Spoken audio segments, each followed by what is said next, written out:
Non. Jeff Zachary Kembolo. Né de la manière la plus bizarre qui soit dans une des localités de Kibombo, quelque part au Maniema, nous sommes en République démocratique du Congo.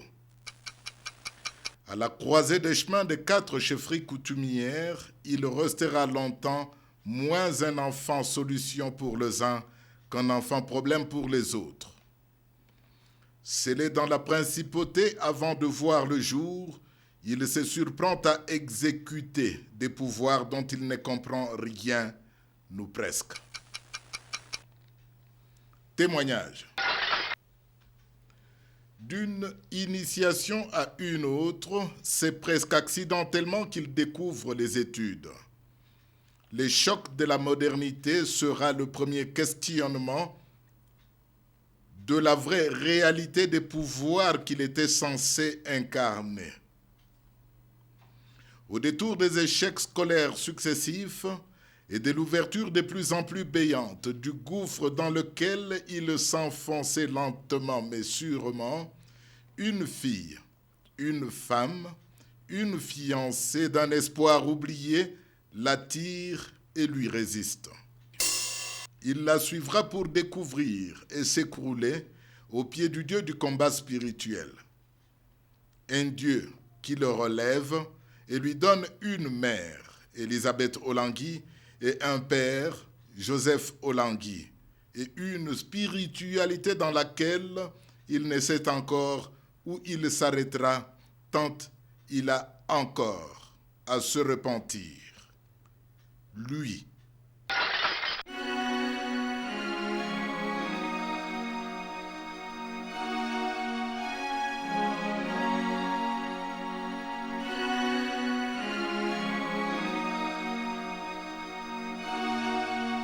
Messieurs, bonsoir, shalom et bienvenue sur Canal CBV International. Que peut-on savoir de vous pour vous connaître? Je suis papa Jeff Kembolo et je suis marié au ministère du combat spirituel par la grâce de Dieu, par une belle femme que j'aime beaucoup parce qu'on se connaît, moi et ma femme, d'où nous venons. C'est Mamie Kembolo. Par cette grâce de Dieu, je suis père de 3 enfants, 2 garçons et une fille, toujours au ministère du combat. Et je suis disciple de Jésus-Christ, de la promotion Daniel, dont j'ai donné ma vie totalement à Jésus. Moi et ma femme et toute ma famille. Et dans le monde, avant que je n'arrive à connaître le Dieu, le véritable Dieu de maman et de papa, parce que j'en avais connu beaucoup de dieux. Et je suis ingénieur de formation, donc un géomètre topographe. Donc j'ai tentonné partout pour obtenir cette attribution de géomètre. Vous allez comprendre. Et j'ai été partout à Kinshasa. J'étais à l'université, j'ai fait 4 ans à la Polytechnique, c'est à Pateni. Je suis descendu à l'IBTP. J'ai fait 2 ans d'abord, j'étais chassé. Et je suis passé encore à l'ISTA. Et c'est de l'ISTA que je suis reparti à l'IBTP. Donc j'ai terminé à la section géomètre topographe. Quel type d'enfant avez-vous été? Je viens extrêmement de loin.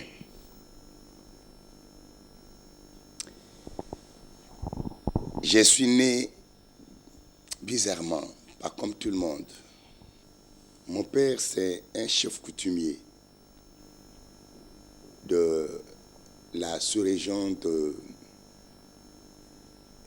Kibombo, vers Longombo, du côté de Benakasongo, à la frontière de Baïna, vers les Basong. Il était un devin, il avait un pouvoir de recevoir des révélations des autres personnes. Il était un chasseur, il était un pêcheur. C'était un polygame. Il avait tout un village de ses femmes. Et je souligne cela pour que vous puissiez comprendre d'où je viens. Sa première femme s'appelait Mama Kuhongenda. Et cette maman-là était la première femme de mon père parmi les vingtaines de femmes que mon père avait. Et elle n'avait pas des enfants. Elle était également issue de la chefferie de Kenombela Kamana. Moi, Kana Kenombela Kamana. C'est aussi une fille de la chefferie. Et elle, en venant dans son mariage, elle n'a pas vieilli vite. Je ne comprenais rien. Et mon père l'aimait beaucoup. Et toutes les autres femmes avaient eu des enfants. Et mon père avait plus de 70 des enfants. Bon. Comme dans son humiliation, dans son foyer, au lieu de se comporter comme Anne, qui par son humiliation s'est rapprochée de la maison du Dieu vivant à Shiloh, au temps d'Élie, elle a fait retour à sa tradition, à la tradition de la chefferie de son père. Et qui stipule, si tu vas au mariage et que tu n'as pas fait des enfants, tu retournes dans le village de ton père et de ta mère. Et là, tu prendras une fille de ton demi-frère. Et tu la ramèneras au mariage, tu la donneras à ton mari. Et cette fille de ton demi-frère fera des enfants pour toi dans ton foyer. Et c'est comme ça que cette maman est retournée chez elle. Sa mère également, lui avait un demi-frère qui était aussi de la chefferie de Kitete Kangando à Olé, vers le Kasaï.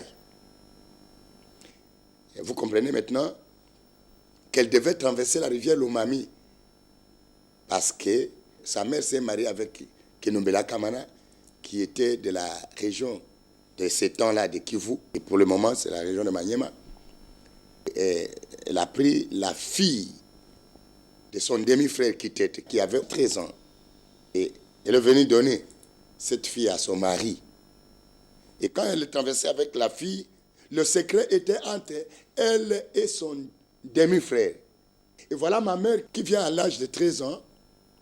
Sa mère, qui est ma grand-mère, pour elle, elle savait que sa maman, donc sa tante, du côté de son père, l'a pris pour qu'elle puisse aller l'aider dans son foyer. Or, c'était un contrat qui a été déjà établi entre Maman Kohongenda avec son frère qui était Trangando. Et lorsque maman est arrivée chez mon père, à l'âge de 12, 13 ans, cette maman Koho a donné ma mère à mon père qui avait au moins une 60aine d'années. Incroyable, mais vrai. Sans tarder, à cet âge, ma mère a conçu. Ma mère n'a pas été dotée. C'est vrai, la loi de cette coutume, on ne peut pas doter cette fille. La fille est sous la charge de sa tante. Et tous les enfants qu'elle va mettre au monde, c'est des enfants de sa tante. Bon, et voilà maintenant, dès que maman a conçu à l'âge de 13 ans, sa mère, qui est ma grand-mère, maman Mundayombo, était fâchée.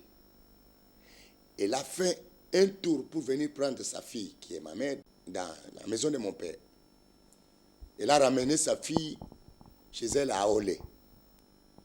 Arrivée à Olé, la maman était fâchée, donc ma grand-mère était fâchée, jusqu'à prendre la décision de faire avorter sa fille de 13 ans.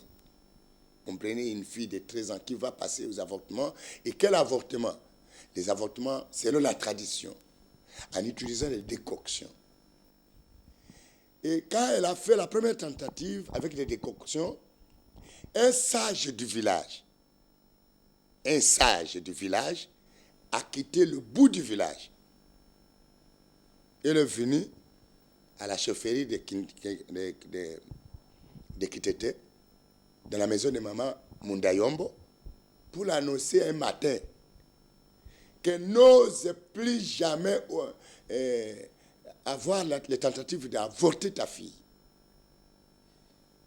Parce que si tu le fais encore, et ta fille que tu aimes trop, et l'enfant qui est dans le ventre, ils mourront tous deux. Laissez cette fille émettre au monde,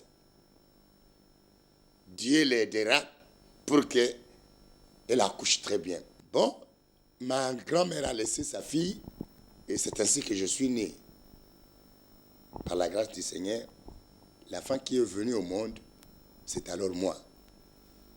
Qu'on a donné ces pluralités de noms. Même les noms que je vous ai donnés là, c'est au singulier.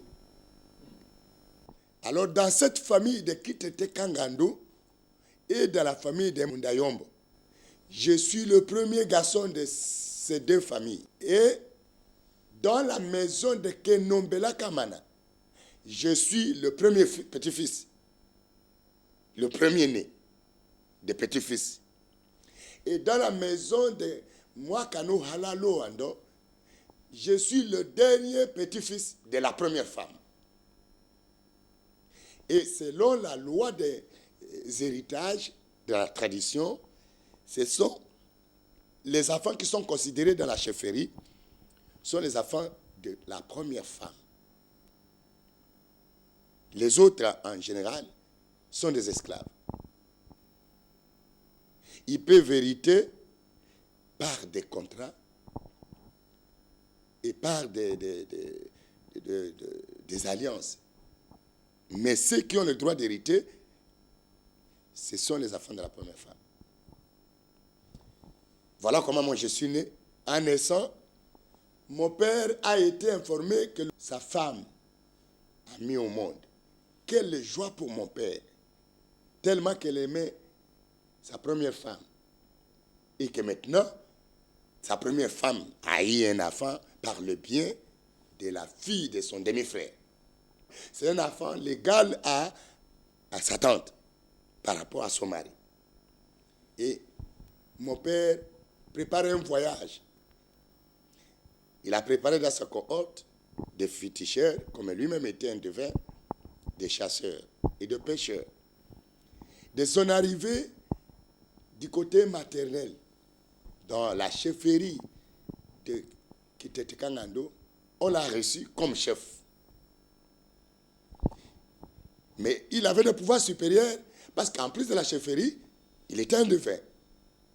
Et dans la tradition, et surtout au village, chaque pêcheur, chaque chasseur a ce pouvoir pour garantir ce produit de la chasse ou ce produit de la pêche.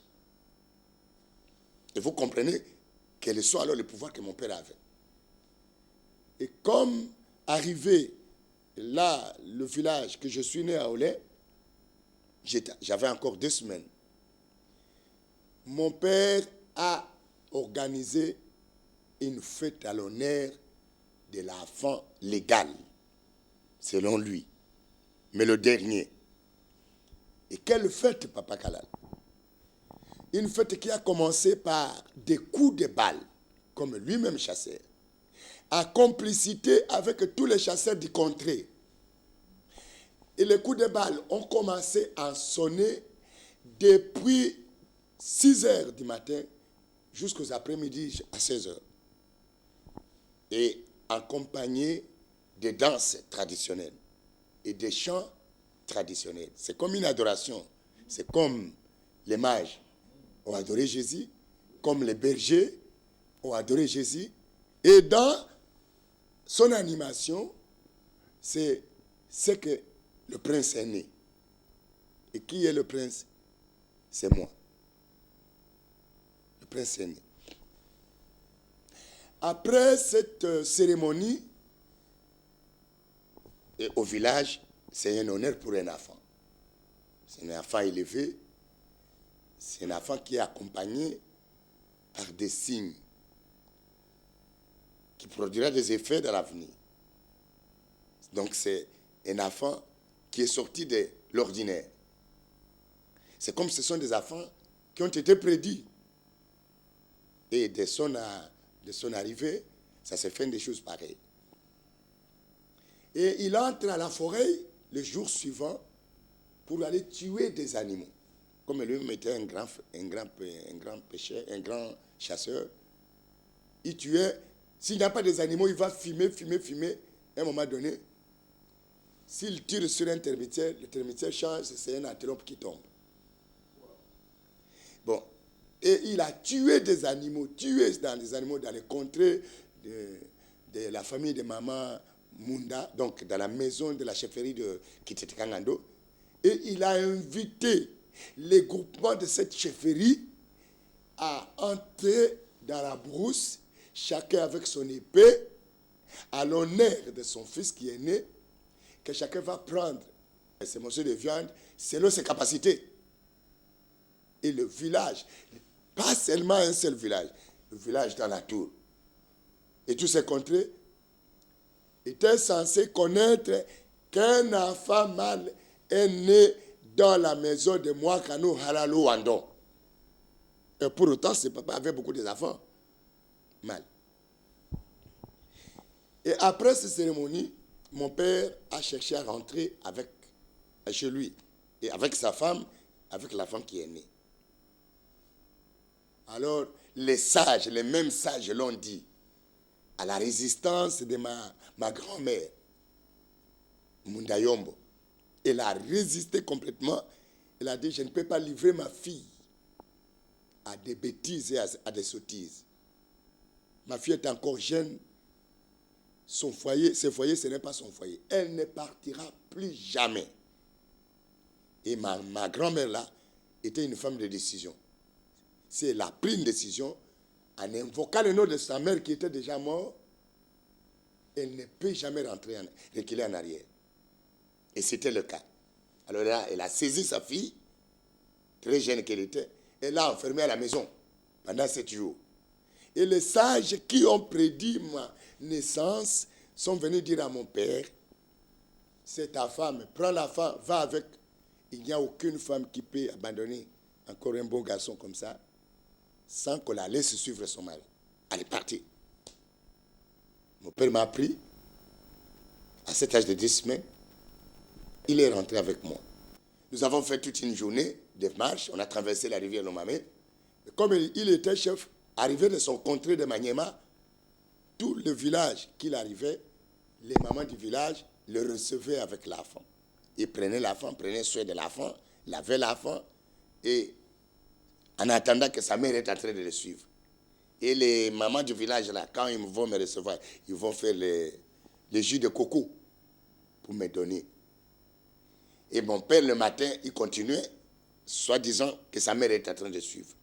Mais de l'autre côté, la grand-mère avait fermé sa fille, jamais suivre cet homme qui est aussi vieux. Maintenant, j'ai plus avancé que toi. Alors, on a fait au moins 5 jours de marche pour arriver au village de mon père. Mais arrivé là-bas, il a appelé sa première femme. Il dit, voilà ton fils que nous avons cherché longtemps.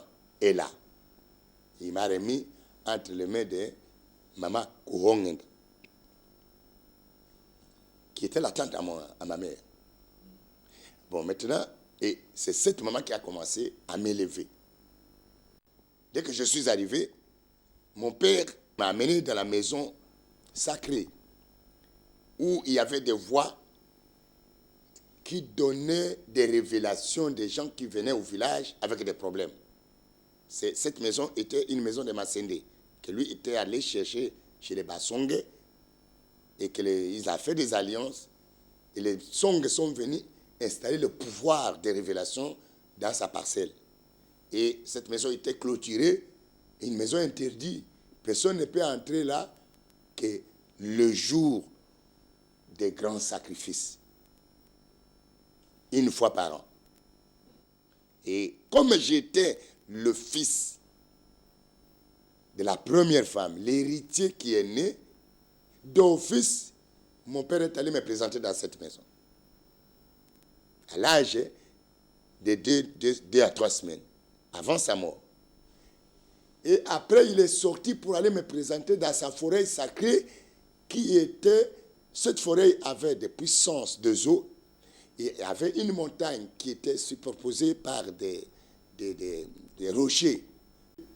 Et sur cette petite forêt voisine, il y avait une rivière qui prenait naissance sur le bas de ces rochers.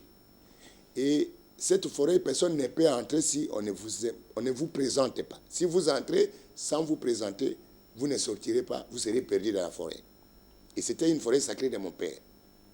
Et dedans, cette rivière, il y avait des voix des femmes et des enfants qui lavaient les habits et qui parlaient. Donc des sirènes, qui étaient le pouvoir de mon père. Et dans ce village, si vous venez dans ce village de mon père, vous n'avez pas des enfants, mon père, dans ce gris-gris, il va vous amener dans cette forêt, et après des cérémonies, des présentations des offrandes, et il ira avec toi dans cette rivière-là.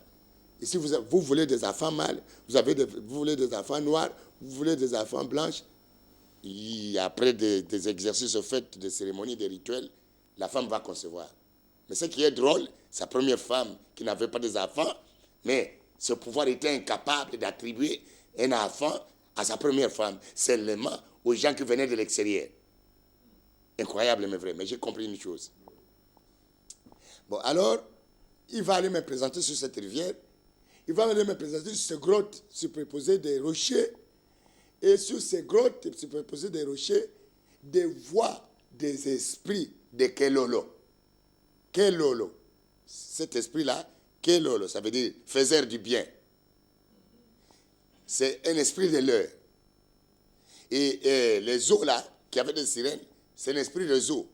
Et dans la forêt, si vous voulez attendre les voix de vos frères, de vos pères, de vos arrière-grands-pères, qui étaient déjà morts depuis très longtemps, si vous allez devant cette forêt, si vous entrez, pendant que vous posez le pied, vous attendrez des voix devant les grottes, des rochers qui sont là, qui vous disent, ah non, ne salissez pas notre couverture, enlève le pied, mais tu ne vois personne. Mais tu attendras la voix de ta mère ou de ton grand-père, de ton arrière-grand-père qui était déjà mort. Ça veut dire que tous ceux qui mouraient dans son contrée, lui, il les gardait dans cette forêt-là, dans ce pouvoir mystique. Et ce pouvoir de l'heure, de eaux et de la forêt, c'est pour la garantie de sa chefferie, la garantie de la chefferie qu'il avait au village. Et après avoir me présenté là, il va me présenter dans les intermédiaires dans la forêt aussi également. Et puis après, il va aller me présenter à la tombe de ses arrière-grands-pères. Et lorsqu'il est revenu, 2 semaines après, mon père a annoncé sa mort. Il a rassemblé toute la famille. Il a dit... Il était malade? Non, il était normal. 2 semaines après, il a rassemblé toute sa maison et toutes ses femmes, et tous ses enfants autour de moi. Et il a dit ceci, que je vais mourir et je ne vais pas voir comment mon fils va grandir. Il se tourne devant cette famille, il leur dit ceci, touchez à tout, mais ne touchez pas à mon fils. Le jour que quelqu'un d'entre vous oserait toucher à mon fils, il ne me verra à personne. C'est à moi qu'il touchera. Il a pris de ses salives, il a mis dans la bouche de l'enfant d'1 mois. Il a pris de ses fétiches qui étaient sur ses bras. Il a mis à côté du drap duquel j'étais couché. Et il a donné des ordres que rien n'appartient à personne qu'à son fils. Après un moment donné, lorsqu'il s'est retiré, mon père est mort. Et mon père en mourant, il est resté avec moi comme un esprit guide. Ça veut dire quoi, Papa Kalala? Quand mon père est mort, les jours où on l'a enterré, il faudrait un successeur. Mais le successeur, c'est l'enfant qui a encore 1 mois. c'est moi. Je ne peux pas être sur le trône. On a pris tout ce qui est de mon Père, ses armures, donc les armures spirituelles, parce qu'il avait des armures. Quand il voulait entrer à la forêt pour aller faire des chasses, il avait ses armures en lui, des protections, des défenses, d'invisibilité, ses puissances démoniaques. Tous ces armures et tous les trucs de la chefferie, ils sont venus laisser à côté. Même les fusils, les popos qu'ils tiraient les animaux. Ces machettes, ces couteaux, tout, papa Kalala, c'est à côté de la fin d'un mois. Au moment des cérémonies d'intronisation, où on circule avec celui qu'on doit introniser, c'est la fin d'un mois qu'on prend, qu'on met sur les tipoy, des chefs. Et ce sont les grands, les notables de la chefferie. Et les ahokas, donc les gardiens, qui passent à l'opération sous la cohorte des animateurs, des adorateurs de pouvoir de la chefferie. Donc les adorateurs de faux dieux. Et comme dans la chefferie, ce sont les notaires qui démêlent les chefs et qui élit le chef. Et voilà, tous ces notables de toutes ces régions, de tous ces contrées se sont réunis pour participer et pour le couronnement de cet enfant dont je suis aujourd'hui Papa Jeff. Ils ont effectué toutes les cérémonies qu'on fait d'intronisation pour le chef. Pendant que j'étais dans ce temps inconscient, parce que je ne savais même pas ce qui se faisait à l'âge d'un mois. Mais au moment maintenant que le chef vient pour les cérémonies finales sur le trône, comment on va faire asseoir la fin d'un mois? C'est alors qu'on a appelé le grand frère, la fin de la 10e femme, qui était le grand frère de la famille. On lui a dit ceci: voici ce trône n'est pas pour toi. Le propriétaire du trône est encore un enfant qui ne connaît rien. On te place sous titre de gardien du trône. La chefferie appartient à l'enfant. Toi, tu n'es que symbolique afin que le trône ne reste pas vide. Quand il grandira, il prendra sa place. Et c'est comme ça que mon frère est venu sur le trône. Mon frère qui est venu sur le trône, les femmes de mon père devaient, c'est à moi l'héritier. Mais l'héritier encore est moi. Mais qui devait jouir de ces femmes, c'est mon frère qui est venu sur le trône. Le gardien, le symbolique. Lui aussi, comme les liens réclament mon père qui était polygame. Alors mon frère aussi est venu sur le trône avec ses litanies de femmes comme mon père. Parce qu'il y a un lien. Lui qui est encore trop jeune avec ses femmes qui sont encore aussi